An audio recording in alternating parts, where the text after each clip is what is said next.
माँ जी को छिपकली से बहुत डर लगता है। अगर मैं छिपकली बन जाऊँ तो माँ जी मुझसे भी डरने लगेंगी और मुझे फालतू परेशान नहीं करेगी। लेकिन मैं छिपकली बनूंगी कैसे? कहाँ मर गई थी तू? हैं? तुझे पता है ना शाम हो चुकी है। मुझे शाम की चाय नहीं मिलती तो मेरे सर में दर्द हो जाता है। एक दिन खुद ही चाय बनाकर पी लेती तो कौन सा पहाड़ टूट जाता। उस दिन नीलू ने शशिकला को पहली बार जवाब दिया था, जिसे शशिकला सहन नहीं कर पाई और वो एक मोटे डंडे से नीलू की पिटाई करने लगी। तभी नीलू ने अपने मन में 3 बार सोचा, मैं एक छिपकली हूँ, मैं एक छिपकली हूँ, मैं एक छिपकली हूँ। नीलू के 3 बार ऐसा सोचते ही वह छिपकली बन गई और शशिकला का डंडा जमीन से जा टकराया। शशिकला ने जैसे ही अपने सामने एक मोटी और बड़ी सी छिपकली देखी, उस वक्त घर में शशिकला और नीलू के अलावा कोई नहीं था। अपने सामने छिपकली को देखकर शशिकला बुरी तरह से डर गई। वो अपने कमरे की तरफ भागी। उसके पीछे पीछे छिपकली बनी नीलू भी भागने लगी। शादी के जोड़े में नीलू ससुराल में अपना पहला कदम रखी रही थी कि उसकी सास शशिकला ने उससे कहा, बहू जल्दी पैर रख और सीधा रसोई में जा, घर के मेहमानों के लिए चाय बना ला। नीलू को शशिकला की ये बात बहुत बुरी लगी। उसके ससुर विनोद ने भी शशिकला को टोका, अरे रमेश की माँ, ये तुम क्या कह रही हो? अभी तो बहू ने ठीक तरह से घर को देखा भी नहीं। नीलू के पति रमेश ने भी अपनी माँ की बातों का विरोध किया और कहा, माँ अभी तो नीलू के हाथों की मेहंदी भी नहीं उतरी और तुम इसे चाय बनाने के लिए कह रही हो? घर में कितने सारे मेहमान आए हुए। बेचारी शशिकला ने कभी इतने सारे लोगों के लिए एक साथ चाय भी नहीं बनाई होगी। तुम चाय हलवाई से भी तो बनवा सकती हो। दोनों चुप रहो, मेरे काम में टांग मत अड़ाओ। मुझे पता है किससे क्या करवाना है। एक तो दहेज के नाम पर खाली हाथ आ गई, ऊपर से महारानी बनकर मेरे सर पर बैठेगी क्या? चाय तो इसे ही बनानी पड़ेगी। कोई बात नहीं माँ जी, मैं सबके लिए चाय बना दूंगी। नीलू ने जैसे ही घर में प्रवेश किया, शशिकला उसे रसोई में ले गई। देख, ये है रसोई घर। अब तक मैंने इसे संभाला है, आज से इसे तुझे ही संभालना है। अब चल शुरू हो जा। नीलू शादी के जोड़े में ही बड़े से पतीले में सबके लिए चाय बनाने लगी। चाय बनाने के बाद उसने सबको चाय परोसी। सबको चाय देने के बाद वो अपने और रमेश के लिए चाय लेकर अपने कमरे में आ गई। मुझे माफ कर दो नीलू, माँ ने आते ही तुमसे काम करवाना शुरू कर दिया। कोई बात नहीं, आखिर 2 दिन के बाद मुझे ही तो सब कुछ करना था ना, तो आज से ही सही। आप परेशान मत हो, हम दोनों साथ मिलकर गर्मा गर्म चाय पियेंगे। रमेश और नीलू चाय पीने लगे। नीलू ने चाय का पहला घूंट ही पिया था कि उसे उसकी सास शशिकला की जोर से चीखने की आवाज आई। अरे ये तो माँ जी की आवाज है, क्या हुआ माँ जी को? नीलू और रमेश दोनों दौड़कर शशिकला के कमरे की तरफ भागे। वहाँ उन्होंने देखा कि शशिकला बुरी तरह से डरी हुई थी। डर के मारे उसके चेहरे से पसीना टपक रहा था। क्या हुआ माँ जी, आपने भूत देख लिया क्या? माँ क्या बात है, तुमने फिर से छिपकली देख ली क्या? छिपकली? हाँ नीलू, माँ को छिपकली से बहुत डर लगता है। रमेश ने शशिकला से कहा। बताओ माँ, कहाँ है छिपकली? शशिकला ने उंगली से दीवार की तरफ इशारा किया। वो डर के मारे कुछ बोल नहीं पा रही थी। नीलू और रमेश ने देखा कि दीवार पर एक बड़ी सी छिपकली थी। नीलू ने हंसते हुए कहा, ये छिपकली आपका क्या बिगाड़ लेगी? छोटी सी छिपकली तो है, कोई डायनासोर थोड़ी है ना। नीलू ये मजाक का वक्त नहीं है, माँ को छिपकली से फोबिया है। रमेश और नीलू बात ही कर रहे थे कि तभी शशिकला डर के मारे बेहोश होकर गिर पड़ी। माँ माँ, होश में आओ माँ, छिपकली भाग गई है। रमेश पानी के छींटे मारकर शशिकला को होश में लेकर आया। इसी बीच नीलू ने छिपकली को अपने हाथ से उठाकर खिड़की के बाहर फेंक दिया। नीलू को छिपकली से बिल्कुल भी डर नहीं लगता था। थोड़ी देर के बाद शशिकला को होश आ गया। छिपकली कहाँ गई? तुम डरो मत माँ, नीलू ने छिपकली को घर से बाहर भगा दिया है। अब घर में छिपकली नहीं है, तुम आराम करो। काफी समझाने के बाद शशिकला का डर खत्म हुआ और वो नॉर्मल हुई। शशिकला अपने कमरे में आराम करने लगी। रमेश और नीलू अपने कमरे में आ गए। ओहो, हमारी चाय तो ठंडी हो गई, मैं दूसरी चाय बना कर लाती हूँ। नीलू रसोई घर में जाकर फिर से चाय बनाने लगी। चाय बनाते वक्त नीलू सोचने लगी, माँ जी को छिपकली से बहुत डर लगता है। अगर मैं छिपकली बन जाऊँ तो माँ जी मुझसे भी डरने लगेंगी और मुझे फालतू परेशान नहीं करेगी। लेकिन मैं छिपकली बनूंगी कैसे? काश मुझे कोई जादू आता। ये सब सोचते सोचते नीलू चाय बना लेती है और चाय लेकर अपने कमरे में आती है।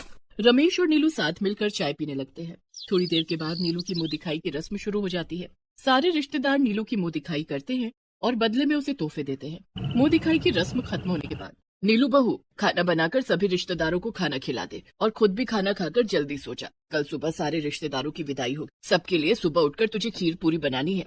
बेचारी नीलू शादी के पहले दिन ही सभी रिश्तेदारों को खाना बनाकर खिलाने लगी, लेकिन शशिकला ने उस पर भी नीलू को खरी खोटी सुना दी।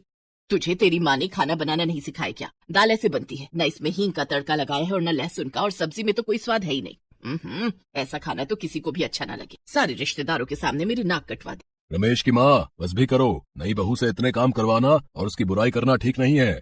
आप चुप रहो जी, मुझे क्या करना चाहिए और क्या नहीं मुझे पता है। नीलू बहू तू जाकर सारे बर्तन धो दे। नीलू ने सारे बर्तन धोए और उसके बाद खुद खाना खाया।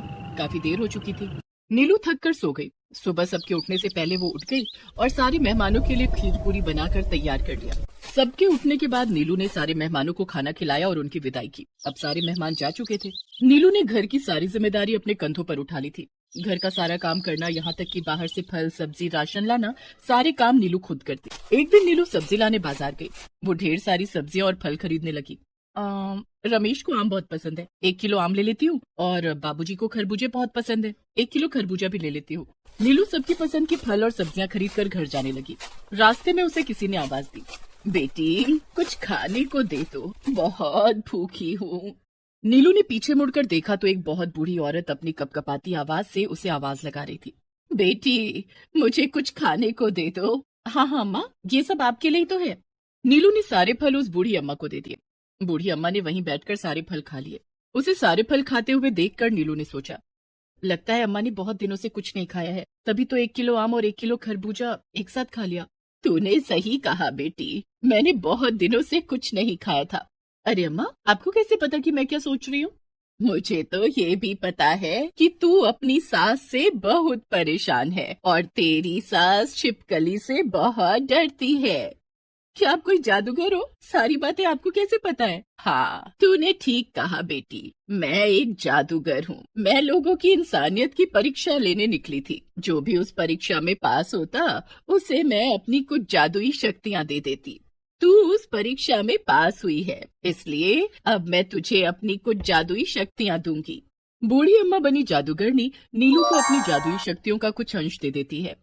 अब तू जिसका चाहे उसका रूप धारण कर सकती है।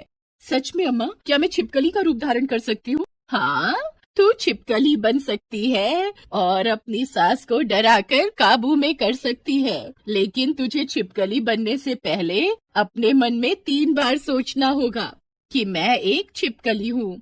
उसके बाद तू छिपकली बन जाएगी और वापस लड़की बनने के लिए तुझे अपने मन में 3 बार सोचना होगा कि मैं एक लड़की हूँ, तब तू लड़की बन जाएगी। ये सुनकर नीलू बहुत खुश हो गई।